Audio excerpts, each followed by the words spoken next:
Good evening students, कैसे हैं आप सब? होप आप सब बहुत अच्छे होंगे। चलिए आज हम लोग देखते हैं ग्लोबल जेंडर गैप इंडेक्स 2024। जी हाँ, ये इंडेक्स, ये सूचकांक जारी हो चुका है। हम लोग इसके बारे में समझेंगे। और यहाँ पर आप जो देख रहे हैं, तो अगर आप इसके की पॉइंट को देखें तो आप जेंडर को देख पा रहे होंगे कि यहाँ पर बात की जा रही है इस इंडेक्स में किसकी, तो जेंडर गैप की बात की जा रही है। और ये बात की जा रही है वैश्विक स्तर पर, यानी कि ग्लोबल स्तर पर इसकी बात की जा रही है। तो हम यहाँ पर समझेंगे कि जो जेंडर गैप है, यानी कि जो मेल और फीमेल के बीच में जो गैप्स है, तो किस आधार पर उस गैप को देखा जा रहा है और किस आधार पर उसका मूल्यांकन करके जो कंट्रीज़ है अलग अलग उनको रैंक दिया जा रहा है, क्योंकि कुछ आधार तो होंगे। तो यहाँ पर आप समझेंगे कि वो गैप कितना है और क्या भारत की स्थिति पिछले वर्ष के मुकाबले सुधरी है या फिर वो और भी ज़्यादा उसका रैंक गिर गया है। तो इन सारी चीज़ों को हम लोग यहाँ पर समझेंगे, कॉन्सेप्ट विथ फैक्ट्स यहाँ पर पूरी चीज़ों को क्लियर अप करेंगे। ठीक है, तो चलिए इसको देखिएगा। हम बात करें ग्लोबल जेंडर गैप इंडेक्स 2024। तो यानी कि जब भी आप ये चीज़ ध्यान में रखेंगे, जैसे ही कोई इंडेक्स जारी होता है आपके एग्ज़ाम के लिए काफ़ी इंपॉर्टेंट हो जाता है। और यहाँ पर जब भी आप कोई भी इंडेक्स पढ़ रहे हैं तो सबसे पहली बात जो आपके लिए जानना ज़रूरी है कि वो जो इंडेक्स है उसको जारी कौन करता है, क्योंकि ये सवाल कई बार पूछा गया है और आगे भी पूछा जाएगा। तो इसीलिए आपको ये जानना बहुत ज़रूरी है। तो चलिए सबसे पहले हम लोग ये जान लें कि ये जो इंडेक्स है, ग्लोबल जेंडर गैप इंडेक्स है, इसको जारी कौन करता है। तो इसको जारी करता है वर्ल्ड इकोनॉमिक, आई थिंक आप लोग को ग्रीन दिख रहा होगा, world economic forum. World economic forum यानी कि हिंदी में इसे कहते हैं विश्व आर्थिक मंच। ठीक है, तो ये बहुत इंपॉर्टेंट है। ये सवाल कोई भी इंडेक्स जब आप पढ़ रहे हैं तो आप जान लीजिए कि उसको जारी कौन करता है। तो याद रखेंगे, इस ग्लोबल जेंडर गैप इंडेक्स को जारी करता है विश्व आर्थिक मंच, यानी कि वर्ल्ड इकोनॉमिक फोरम। यहाँ तक क्लियर है? ठीक है। अब हमने अभी बात की थी कि यहाँ पर किसके गैप की बात की जा रही है, तो जेंडर गैप ग्लोबल लेवल पर हम यहाँ पर देख रहे हैं। अब समझिएगा, सबसे पहले एक फैक्ट और जान लीजिए कि ये जो जारी किया जा रहा है ये कब से ये चल रहा है, इसकी शुरुआत कब से हुई है। तो इसकी शुरुआत आप कहेंगे 2006 से शुरुआत। ठीक है, इस बात को ध्यान में रखेंगे कि 2006 से इसकी शुरुआत हुई है। चलिए अब हम लोग पूरे इस इंडेक्स को समझेंगे। तो मैंने आपको बोला था कि यहाँ पर ये जो इंडेक्स जारी किया जाता है तो कुछ आधार बनाए गए हैं कि किस आधार पर यहाँ पे किस देश को कितना रैंक मिलेगा। तो पहले कुछ आप फैक्ट्स पर नज़र रख लीजिए। यहाँ पर जितने भी कंट्रीज़ हैं तो कितने कंट्रीज़ के बीच में ये रैंक दिया जा रहा है, तो टोटल आप ध्यान रखेंगे, टोटल 146 कंट्रीज़ को रखा गया है। कितना? 146 कंट्रीज़ को रखा गया है। और उसी कंट्रीज़ के बीच में मतलब 146 देशों के बीच 146 देशों को रैंक दिया जा रहा है। ठीक है, और रैंक जो दिया जा रहा है या इनको जो पॉइंट्स दिया जा रहा है वो 0 to 1, जो इनको नंबर्स दिए जा रहे हैं वो 0 to 1 के बीच में है। ठीक है, तो 0 point something। ठीक है, तो जिसका 1 के बहुत करीब, तो वहाँ पे बोला जाएगा कि इसका जेंडर गैप जो है वो बहुत कम है, या जेंडर गैप का जो रिफ्लेक्ट है वो बहुत कम उस देश में पड़ा है। तो जो उनको पॉइंट्स दिए जाते हैं इस आधार पर। ठीक है, जो आप कह सकते हैं जैसे आपको एग्जाम में मार्क्स मिलते हैं या फिर मार्क्स के हिसाब से आपका रैंक तय होता है, तो यहाँ पर भी मार्क्स 0 to 1 के बीच में दिया जाता है और फिर उसको रैंक वाइज वहाँ पर डिसाइड किया जाता है किसका कितना रैंक होगा। यहाँ तक क्लियर है? तो ये बेसिक चीज़ें आपने देखी कि विश्व आर्थिक मंच इसे जारी करता है। 2006 से इसकी शुरुआत हुई है। टोटल 146 कंट्रीज़ के बीच रैंक दिया जा रहा है। जो रैंक दिया जाता है वो जो नंबर उनको दिया जा रहा है वो कितना, 0 to 1, इसी के बीच में उनको नंबराइज किया जाता है। यहाँ तक क्लियर होगा। चलिए अब हम लोग कुछ और फैक्ट्स को देखते हैं। अब देखिए, जब भी हम यहाँ पर रैंक की बात करें तो सबसे पहले आपके लिए इम्पॉर्टेंट ये हो जाता है जानने के लिए कि सबसे जो फर्स्ट रैंक होल्डर है वो कौन सा देश है। और उसके साथ ही साथ आप भारत में है, आप यहाँ की पढ़ाई पढ़ रहे हैं, तो आपके लिए ये इंपॉर्टेंट है कि इंडिया का रैंक कितना है। और साथ ही साथ कोई भी इंडेक्स पढ़ते हैं, अगर इंडिया का रैंक देख रहे हैं तो इस वर्ष का जो देख रहे हैं, जैसे 2024 ये जैसे मान लीजिए ये इंडेक्स जारी हुआ, तो आपको 24 के साथ साथ 23 यानी पिछले वर्ष का भी रैंक जानना ज़रूरी है, क्योंकि कई बार सवाल पूछता है कि कितने नंबर या कितने रैंक से वो घटकर या कितने रैंक से बढ़कर वो इतना हुआ है। तो आपको दोनों वर्ष का जानना ज़रूरी है, सारे कंट्रीज़ के लिए नहीं, सिर्फ भारत का। ये चीज़ आपको ध्यान में रखना है, ठीक है। तो पहले हम लोग रैंक देख लेते हैं, रैंक देख लेते हैं। आपका जो फर्स्ट रैंक पर है वो है आइसलैंड। जो आपका फर्स्ट रैंक होल्डर है वो है आपका आइसलैंड, ठीक है। सेकंड जो है वो है आपका फिनलैंड, सेकंड जो है वो है आपका फिनलैंड, ठीक है। तो खैर फर्स्ट सेकंड थर्ड मैं हमेशा बोलती हूँ कि थोड़ा सा ओवरऑल दिमाग में रखिएगा, क्योंकि कई बार पीसीएस वगैरह में ऐसे पूछा जाता है, तो आपको 1 2 3 रैंक थोड़ा सा दिमाग में रखेंगे, लेकिन फर्स्ट रैंक और भारत का रैंक और लास्ट रैंक तो आपको याद रखना ही है, ठीक है। उसके बाद हम बात करेंगे थर्ड रैंक होल्डर का, तो वो है नॉर्वे, तो वो है नॉर्वे। तो कौन कौन सा? आइसलैंड फर्स्ट रैंक, फिनलैंड और नॉर्वे, ये 3 कंट्रीज़ जो है वो टॉप 3 रैंक होल्डर है, ठीक है। और अगर आप इस इंडेक्स को जाकर देखेंगे, वहाँ पर जाकर पढ़ेंगे, ये जो रैंक को अगर आप देखेंगे वहाँ जाकर, तो अगर आप टॉप 10 रैंक को देखेंगे तो वहाँ पर ज़्यादातर यूरोपीय कंट्री ही इसमें एक रैंक होल्डर्स के रूप में सामने आए हैं। इट मीन्स कि जो जेंडर गैप है, जो जेंडर गैप यहाँ पर है इन कंट्रीज़ में, उसका रिफ्लेक्ट कम है यहाँ पर, ठीक है। यानी कि अच्छी स्थिति में ये लोग हैं, ठीक है। यहाँ तक क्लियर है कि first rank holder Iceland, second Finland, third Norway, यहाँ तक क्लियर है।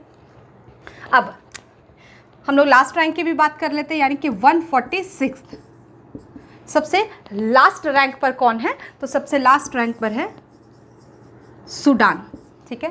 मैंने बोला आपको फर्स्ट याद रखना है, लास्ट याद रखना है, और भारत का रैंक इस साल प्लस प्रीवियस ईयर का भी, ठीक है।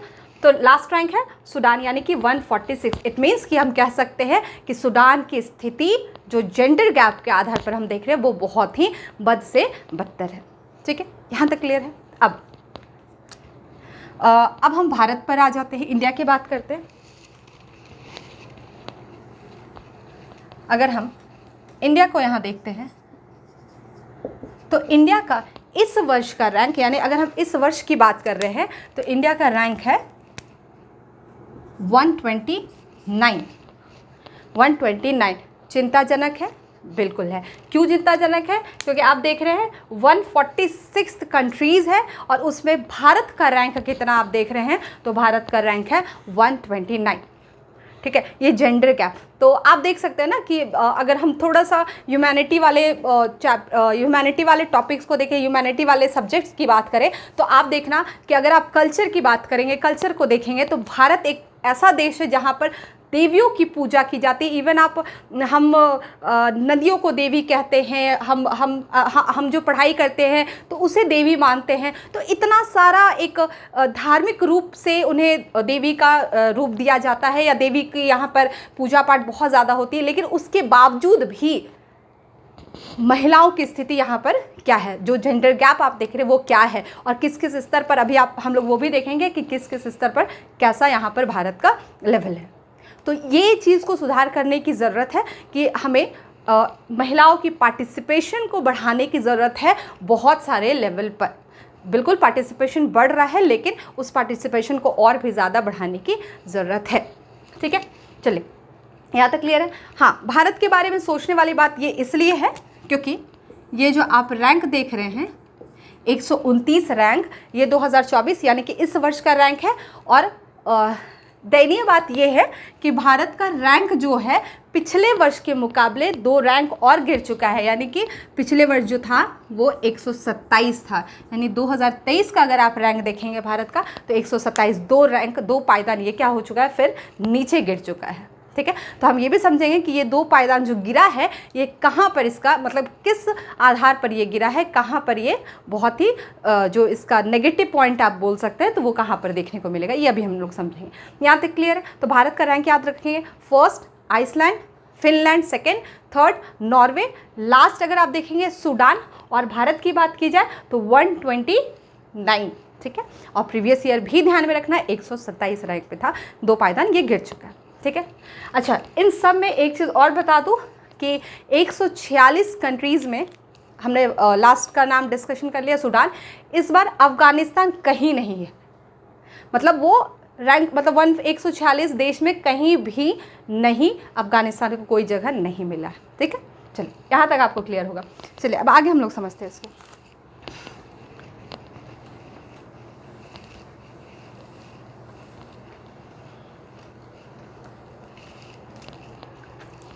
हम अभी बात कर रहे थे कि ये जो इंडेक्स जारी किया जाता है तो एक आधार होगा, उनके मूल्यांकन का एक आधार होगा, एक आयाम होगा। तो आप उस आयाम को देखेंगे तो 4 प्रमुख आयाम हैं, 4 प्रमुख आयाम यहाँ पर बताए गए हैं। 4 प्रमुख आयाम किस चीज़ का, तो जो ये जेंडर गैप का जो मूल्यांकन यहाँ पर दिख रहा है उसके लिए यहाँ पर उसके लिए यहाँ पर ये आयाम बताए गए हैं, क्योंकि आप एक आधार तय करके ही वहाँ पर कोई निष्कर्ष निकाल सकते हैं। तो वो आधार कौन सा है, तो 4 आयाम है। वो 4 आयाम आपके दिमाग में होना चाहिए, क्योंकि ये आपके एग्ज़ाम के पॉइंट ऑफ व्यू से काफ़ी इंपॉर्टेंट है, क्योंकि उसी 4 में से हो सकता है आपको ऑप्शन में आ जाए, ठीक है। चलिए तो 4 आयाम हम लोग देख लेते कौन कौन सा है। इकोनॉमिक पार्टिसिपेशन एंड अपॉर्चुनिटी, ठीक है।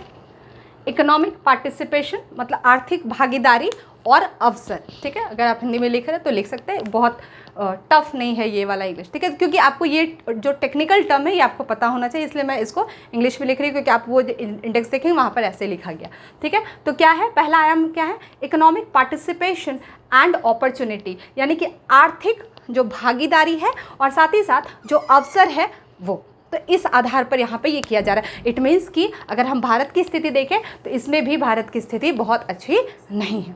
तो मैंने बताया था कि हम डिस्कस करेंगे कि भारत का जो रैंक गिरा है वो किस आयाम पर जाकर गिरा है, उसको समझेंगे हम लोग, ठीक है। दूसरा जो है वो है आपका एजुकेशनल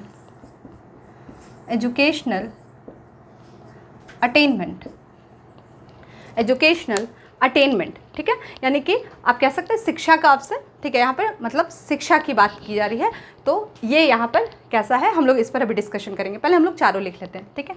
थर्ड है आपका हेल्थ एंड सर्वाइवल,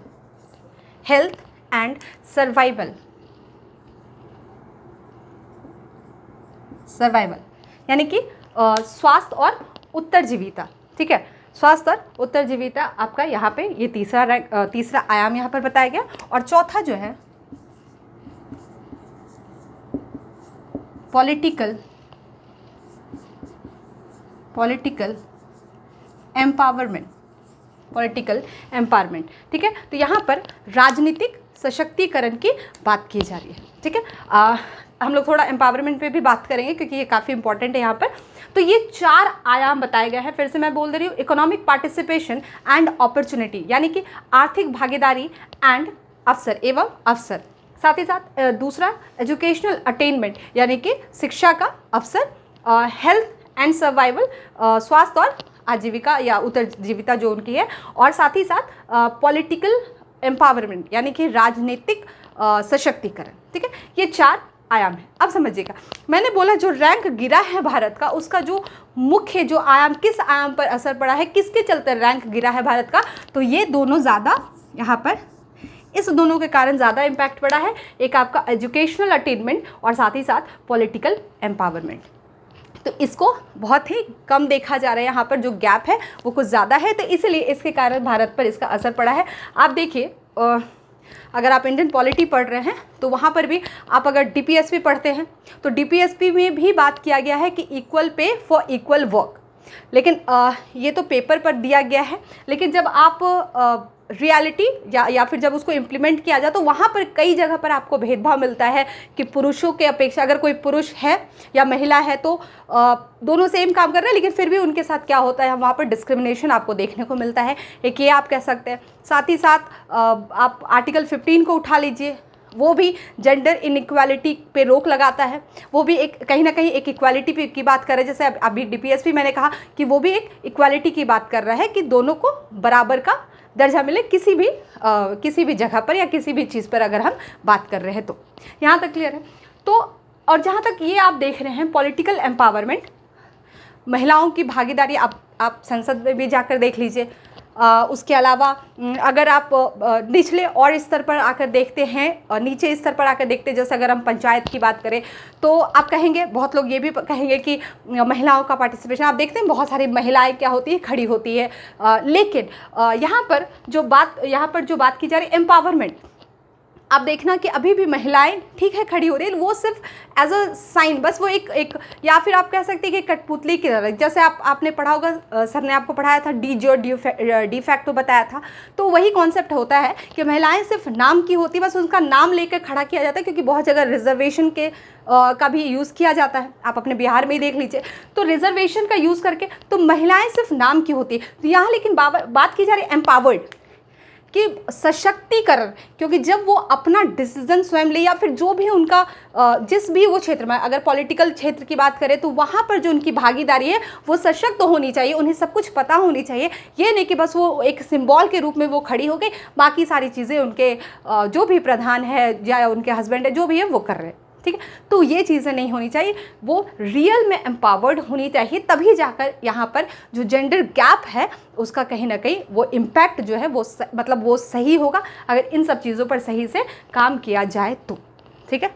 यहाँ तक ये आप ध्यान में रखेंगे, क्योंकि महिलाओं की भागीदारी आज भी काफ़ी ज़्यादा बहुत चीज़ों में कम है। मैंने प्रीवियस बहुत सारे क्लासेस में कहा है कि आप महिलाओं, लड़कियों, बच्चियों के आप जब देखेंगे पढ़ाई, देखिए जैसे मैंने बोला एजुकेशनल अटेनमेंट भी यहाँ पर बहुत कम है, कि आज भी हमारे देश में ये सोच है कि बच्चियों को इसलिए पढ़ाया जाए ताकि बस उनकी शादी हो जाए, या फिर मतलब एक आप कह सकते हैं कि वो अपना बोझ या फिर वो कम करना चाहता है, चलो इसको डिग्री दिला दिया हमने, 10, 12 ग्रेजुएशन जो है हमने करा दिया सिंपली। तो ये नहीं है, उनको एम्पावर्ड करना बहुत ज़रूरी है और सही मायने में शिक्षित करना ज़रूरी है।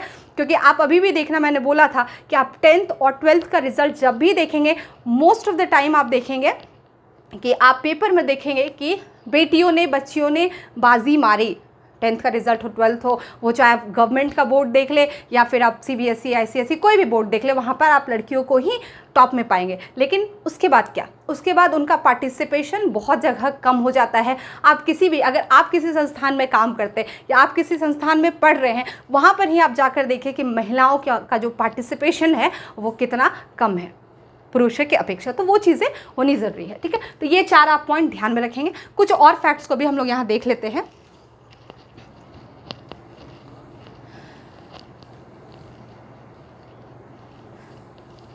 आज भी आप अगर हम इसकी पॉलिटिकल बात करें तो कई, मतलब मैं एकदम श्योरली बता सकती हूँ कि आज भी अगर हम राजनीति की बात करें तो कई महिलाएं, हमारे घर की महिलाओं को भी जो हमारे राइट्स है, फंडामेंटल राइट्स है, क्या हमारे ड्यूटीज़ है, ये नहीं पता होता है उनको, और ये कहीं ना कहीं उनके जीवन पर भी असर डालता है। आप वोटिंग देने जब जाते हैं तो वहाँ पर आप देखिए महिलाएं जो वोट करती है, तो बहुत कम ऐसी महिलाएं होंगी जिनके पास रियल में कोई मुद्दा होगा कि वो इस मुद्दे पर वोट कर रही है। और मोस्टली आप देखेंगे कि वो किनको वोट करती, तो जो उनके इन लॉज के घर में या उनके हस्बैंड जिस भी पार्टी से वो जिस भी पार्टी को सपोर्ट करते हैं, अगर वो बीजेपी को सपोर्ट करे तो वो घर की महिला बीजेपी को ही देगी। इवन बहुत सारे घरों में ऐसा कहा जाता है कि हम जिसे वोट देते हैं उसी को तुम वोट दो। तो यू डोंट हैव, मतलब उनको कहा जाता है कि आपके पास ऐसा कोई ये नहीं है जो हम आपको बता रहे, समझा रहे, बस वही। तो अगर उनको पॉलिटिकल समझ हो, अगर उनको ये सारी चीज़ें पता हो, तो वो फिर अपना डिसीजन खुद से लेंगे, क्योंकि वोट जो होता है, मतदान होता है, वो खुद के विचार पर होना चाहिए। तो ऐसी कई सारी चीज़ें हैं जिसमें महिलाओं की भागीदारी का होना बहुत ज़रूरी है, लेकिन अभी भी हम उन सब चीज़ों को छोड़कर पता नहीं किन सब चीज़ों में उलझे हुए। ठीक है, तो चलिए हम रैंक की बात कर रहे थे। ठीक है, मैंने साउथ एशिया क्यों लिखा, क्योंकि आपने रैंक तो देख लिया सारे कंट्रीज़ का, लेकिन अगर हम दक्षिण एशिया के देशों की बात करें, साउथ एशिया के कंट्रीज़ की हम बात करें अगर, तो इसमें भारत का क्या यहाँ पर रोल है, कितना अहम रोल है, या भारत की जो रैंकिंग यहाँ पे है वो क्या है। ठीक है, तो साउथ एशिया में पहली बात ये जान लीजिए कि भारत का जो रैंक है वो 5th है, वो 5वें स्थान पर है। अब देख लीजिए साउथ एशिया में भी भारत 5वें स्थान पर है, तो भारत से ऊपर कौन कौन से देश हो वो आप देख लेंगे। तो यहाँ पर साउथ एशिया में जो पहला रैंक होल्डर है वो है आपका बांग्लादेश। आप देख रहे हैं भारत से अच्छी स्थिति है बांग्लादेश की। ठीक है, उसके बाद जो सेकंड रैंक होल्डर है वो है नेपाल। ठीक है, थर्ड अगर हम बात करें तो श्रीलंका, एंड फोर्थ अगर बात करें तो भूटान।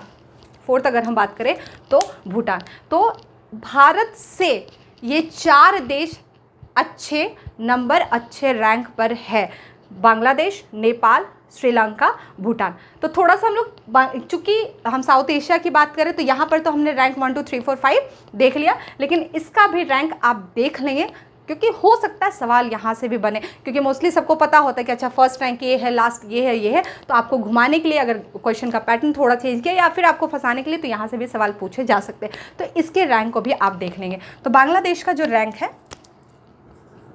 वो है 99 इसका रैंक है। ठीक है, 99 पायदान पर है ये।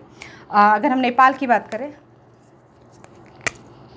अगर हम नेपाल की बात करते हैं तो इसका रैंक है 117, 117। ठीक है, श्रीलंका 122, और भूटान की अगर हम बात करें तो 124, 124, 124, और भारत आपको पता है कितना, 129। ठीक है, 129 रैंक पर। ठीक है, तो ये इनके रैंक भी आप दिमाग में रखेंगे कि बांग्लादेश 99, नेपाल 117, श्रीलंका 122, भूटान 124, और आपका 129वां कौन है, भारत है। तो ये रैंक भी आप ध्यान में रख लीजिएगा। और अगर साउथ एशिया में अगर रैंक आपको पूछा जाए तो बांग्लादेश पहला, नेपाल, श्रीलंका, भूटान और फिर भारत। यहाँ तक आपको रैंक वाइज सारा क्लियर हो गया होगा। एक फैक्ट और जान लीजिए कि जो हमारा पड़ोसी पाकिस्तान है वो किस पायदान पर है, तो जान लीजिए, वो भी जान लीजिए, माइट भी आपको पूछ दे। तो 146 रैंक हम जान रहे हैं कौन है, सूडान है। तो बहुत ज़्यादा दूर नहीं है पाकिस्तान। 145वें 145th रैंक पर है आपका पाकिस्तान। वर्स्ट कंडीशन कह सकते हैं हम लोग कि ये अब 146 देश में अगर 145 रैंक आपका आ रहा है तो ये वर्स्ट कंडीशन है। तो ये सारा था आपका पूरा फैक्ट जो कॉन्सेप्ट के साथ मैंने आपको बताया। तो सारी चीज़ों को दिमाग में रखिएगा। फिर हम लोग नेक्स्ट क्लास में मिलेंगे कुछ नए टॉपिक के साथ। तब तक के लिए thank you, have a nice day.